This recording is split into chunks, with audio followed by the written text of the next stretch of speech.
I had this shoe with another Korean Boost-like shoe review. This is the authentic South Korean brand Pro Specs, and I've reviewed earlier this shoe called X40, which had this cheesy name called the Invisible Rebound for this Boost-like substance, and it's not a carbon copy duplicate of Boost. It looks like it's got the an alternate uh, deviated version of a React pattern there. But all in all, this is Boost that's lighter, lower to the ground, and its responds better to your to compression or to pinpoint compression at a certain point. So this is it's incredible.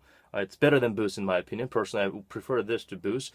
Adidas trying to have the marathon version of really flaky, use once and throw away kind of Boost that bottoms out quickly, that doesn't provide a lot of cushioning. And then they had the traditional Boost, which had to be super thick to provide a certain level of shock absorption, which weigh a ton. And this is light, soft, responsive, and low to the ground. So this was perfect. This was X40, and then they did release the X40 version 2, and apparently also somewhere along the way they produced this version called the Pro Flick.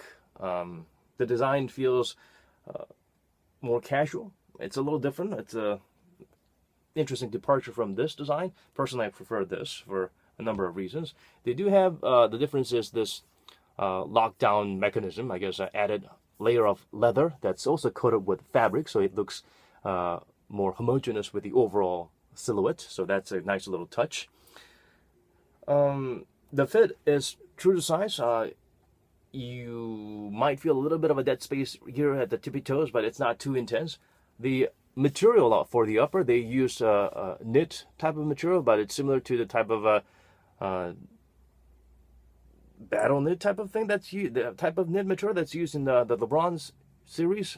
It's like triple or quadruple stitch to make sure it's a lot sturdier and rigid around the high abrasion area, and just the ordinary knit on the areas that need some breathability and flexibility, but it's not crazy breathable.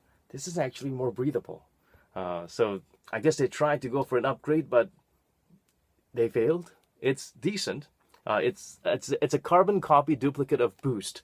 It feels exactly like Adidas Boost, and to me that's not a big point getter. That doesn't impress me. This actually was a nice little cool, uniquely Pro Specs upgrade of Boost. The TPU, the heated TPU pellets are used to produce the exact duplicate of the Boost you can find in prototypical Adidas Boost shoes.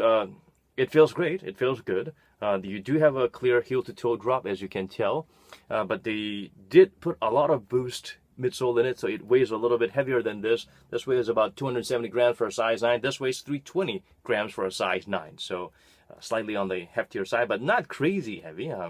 Some of the Adidas Boost runners with this much Boost don't come in this lightweight package. They actually tend to weigh a little bit more.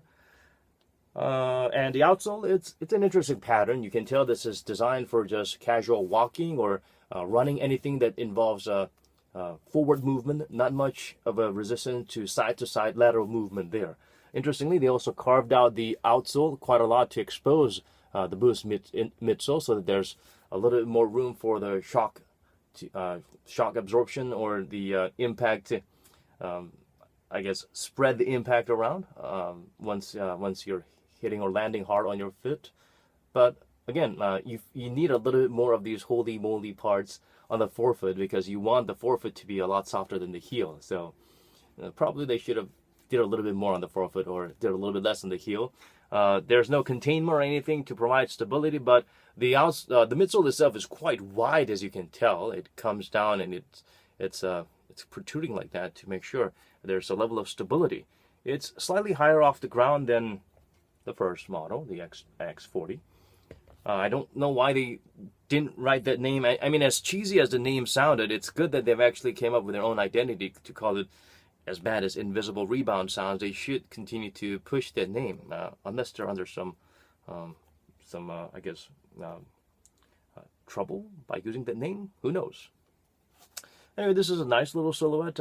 It's not an upgrade but it seems like they're trying to more closely duplicate the boost that's being used in Adidas.